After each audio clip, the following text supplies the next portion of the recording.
श्री गणेशाय नमः। गणानाथ सरस्वती रवि शुक्र बृहस्पती पंचैतांस स्मरणित्यं वेदवाणीं प्रवर्तते।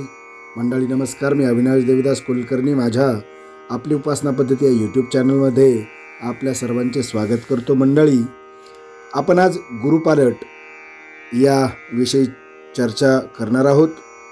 गुरु वृषभ राशीत आता प्रवेश करणार आहे। तो चैत्र कृष्ण अष्टमी बुधवार दिनांक 1 मे 2024 रोजी दुपारी 12:56 पासून गुरु वृषभ राशीत प्रवेश करणार आहे।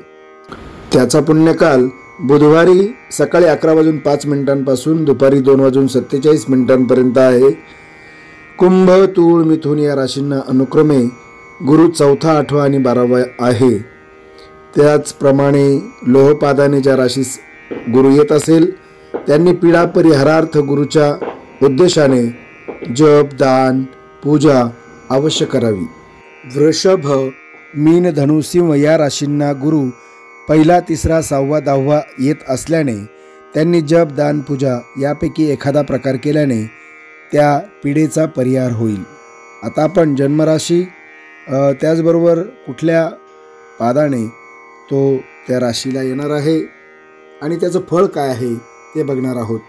तर सिंह, मकर आणि मीन राशींना सुवर्णपादी गुरु येणार आहे, त्याचं फळ चिंता आहे। वृषभ, कन्या, धनु या राशींना रौप्यपादी गुरु आहे, त्याचे फल शुभ असणार आहे। मेष, कर्क, वृश्चिक राशींना ताम्रपादी गुरु येणार आहे, त्याची फळ जे आहे ते श्री प्राप्ती आहे।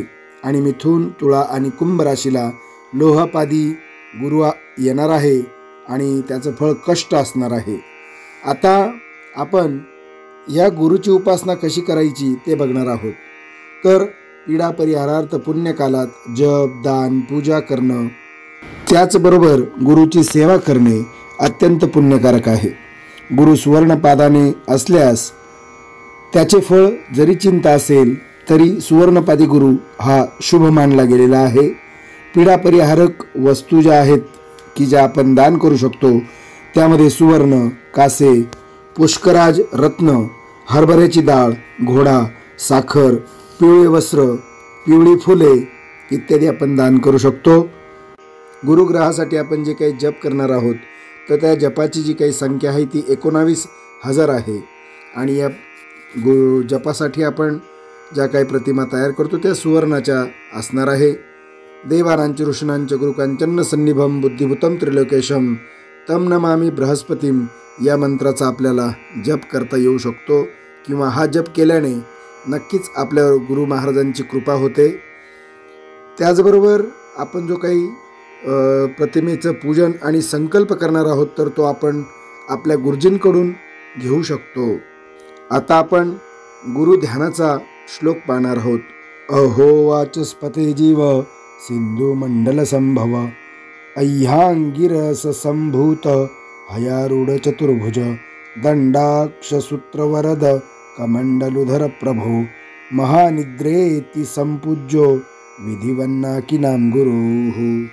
आता आपण गुरुचे जे काही वस्तू दान करत असतो तर तो दान करत असताना म्हटला जाणारा श्लोक बृहस्पती प्रीतिकरम दानम पीडा निवारकम सर्वापत्ती विनाशाय द्विजाग्र्याय ददाम्यहम। मंडळी, आपण या ठिकाणी गुरुपालट याविषयी चर्चा केलेली आहे। आपण माझ्या चॅनलवर नवीन असाल तर माझे चॅनल सबस्क्राईब करा, त्याचबरोबर बेल आयकॉनला क्लिक करा जेणेकरून आपल्याला नवीन नवीन व्हिडिओ आणि नवीन नवीन माहिती आपल्यापर्यंत पोहोचेल। आजच्या करता एवढंच, पुन्हा भेटू, तोपर्यंत शुभम भवतु। श्रीकृष्णार्पणमस्तु।